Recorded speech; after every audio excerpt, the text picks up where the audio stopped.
योगेन चित्तस्य पदेन वाचां मलं शरीरस्य च वैद्यकेन योपाकरोतं प्रवरं मुनीनां पतंजलि प्रांजलिरानतोस्मि। ओम नमस्ते। इंडिया टीवी योगा पर आप सभी का हार्दिक स्वागत है। मैं साध्वी देवांशी पतंजलि योगपीठ से। आज हम बात करेंगे किस प्रकार से हम अपने लीवर को स्वस्थ रख सकते हैं, किन किन कारणों से हमारा लीवर डैमेज होता है और लीवर डैमेज होने के बाद हम क्या खाएं, क्या ना खाएं, हमारी दिनचर्या कैसी होनी चाहिए। संपूर्णतः अपने लीवर के साथ साथ अपने सारे इंटरनल ऑर्गन्स को हम किस प्रकार योग, प्राणायाम, आसन के माध्यम से स्वस्थ कर सकते हैं। तो जानेंगे लीवर हमारे शरीर का एक महत्वपूर्ण हिस्सा है। यह हमारे राइट साइड डायफ्राम के नीचे होता है। इसका वेट लगभग 1 या 1.5 किलो होता है और लीवर हमारे शरीर के लिए एक महत्वपूर्ण अंग है। जिस प्रकार किसी के परिवार में किसी व्यक्ति को समस्या हो जाए तो एक व्यक्ति के कारण पूरा परिवार प्रभावित होता है, उसी प्रकार हमारे शरीर में हमारे कोई भी ऑर्गन्स या फंक्शन खराब हो जाए तो एक के कारण पूरा हमारा शरीर डैमेज हो जाता है, हम बीमार पड़ जाते हैं। तो इसलिए हमारा लीवर स्वस्थ होना अत्यंत आवश्यक है। तो हम जानेंगे कि हमारा लीवर किन किन कारणों से डैमेज होता है। हमारी जो दिनचर्या है उसका ठीक न होना, हमारा जो खान पान है उसका ठीक न होना, और आजकल की जो ये भौतिक चकाचौंध दौड़ भरी जिंदगी है, इसमें व्यक्ति अधिकांशतः वर्कआउट नहीं कर पाता है। शारीरिक श्रम का कम होना या बिल्कुल ना होना भी हमारे लीवर के डैमेज होने के कारण है।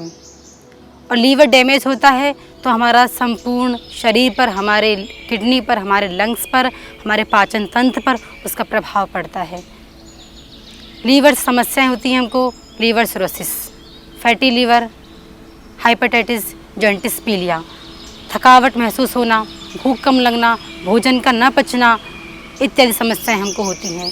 तो आज हम जानेंगे कि हम किन किन आसन, प्राणायाम, योगाभ्यास, आयुर्वेदिक औषधियों के माध्यम से अपने लीवर को हम किस प्रकार स्वस्थ कर सकते हैं।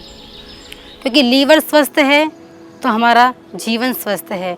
और आज के ज़माने में जो सिंथेटिक दवाइयाँ हैं उनसे हमारे कोई भी रोग कभी भी क्योर नहीं हो सकते। कुछ क्षण के लिए कंट्रोल हो सकते हैं, लेकिन दवाइयों खाने से हमको अनेक प्रकार की समस्याएं और भी उत्पन्न हो जाती हैं।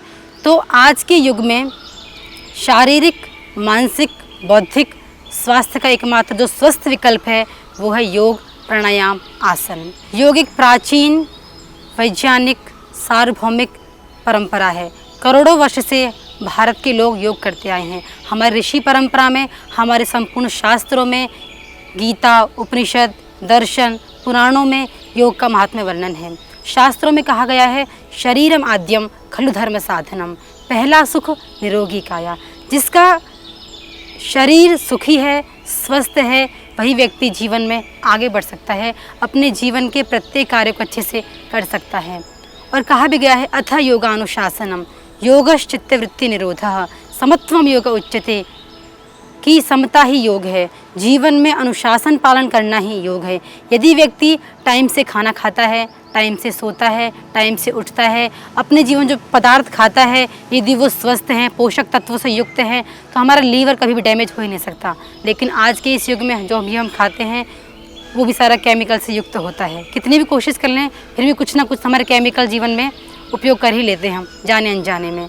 तो आज हम जानेंगे कि हम किन किन प्राणायाम, आसन के माध्यम से अपने लीवर को स्वस्थ कर सकते हैं। सर्वप्रथम किसी सुखासन या पद्मासन में बैठ जाएं जो आपको अनुकूल हो, और लंबा गहरा श्वास भरते हुए अपने दोनों हाथों को ऊपर उठाएंगे। ऊपर ले जाते हुए दोनों हाथों की उंगलियों को आपस में फंसा करके इंटरलॉक करेंगे और अपने सर के ऊपर रखेंगे। तत्पश्चात हाथों की हथेलियों को आसमान की ओर करते हुए और लंबा गहरा श्वास, डीप ब्रीदिंग के साथ दोनों हाथों को सीधा कर देंगे। श्वास गति सामान्य रख सकते हैं या श्वास को अंदर भर के होल्ड भी कर सकते हैं। पूरे शरीर को स्ट्रेच कीजिए। इससे हमारे पेट की, स्टमक की सारी मसल्स पर खिंचाव पड़ता है, दबाव पड़ता है, जिससे वह स्वस्थ होती हैं और लीवर के साथ साथ हमारे सारे फंक्शंस स्वस्थ होते हैं। पुनः वापस इसी अभ्यास को हम 5 से 10 बार कर सकते हैं। लंबा गहरा श्वास भरते हुए ऊपर जाएंगे, होल्डिंग के साथ 1 2 3 4 5 6 7 8 9 10। रिलैक्स। दूसरा अभ्यास है, अपने बाएं हाथ को बाईं ओर रखते हुए दाएं हाथ को ऊपर से उठाते हुए बाईं ओर बेंड करेंगे, श्वास भरते हुए 1 2 3 4 5 6 7 8 9 10। उसी प्रकार दूसरी ओर से 1 2 3 4 5 6 7 8 9 10।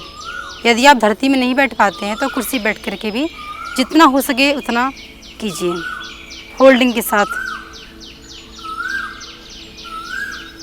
इसको भी हम 10 से 15 बार इसका अभ्यास कर सकते हैं।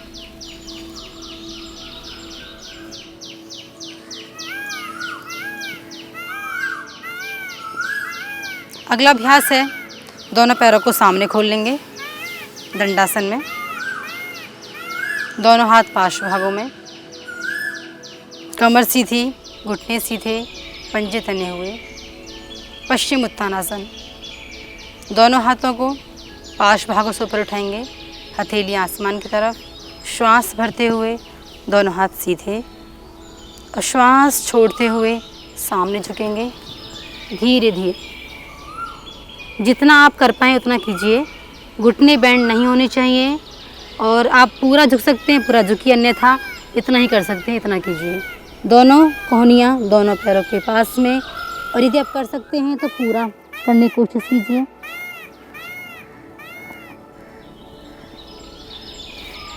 यदि नहीं कर पा रहे हैं, इतना कर पा रहे हैं इतने में होल्ड कीजिए। श्वास को सामान्य रख सकते हैं या श्वास को अंदर भर के उसको होल्ड कर सकते हैं। धीरे धीरे वापस होल्डिंग के साथ कर सकते हैं या फिर गत्यात्मक। आप होल्ड नहीं कर पा रहे हैं तो सामने झुके, सामने हाथ, वापस श्वासों के साथ 1 2 3 4। अगला अभ्यास जानु शिरासन। बाएं पैर को मोड़ करके बाईं तलवे को चंघा से लगाएंगे, दायां पैर सामने, दोनों हाथों को उठाते हुए पश्चिम उत्तानासन की भांति ही इस आसन का अभ्यास किया जाता है। सामने झुकेंगे, ऐसे ही पकड़ सकते हैं और अंगूठे को पकड़ सकते हैं।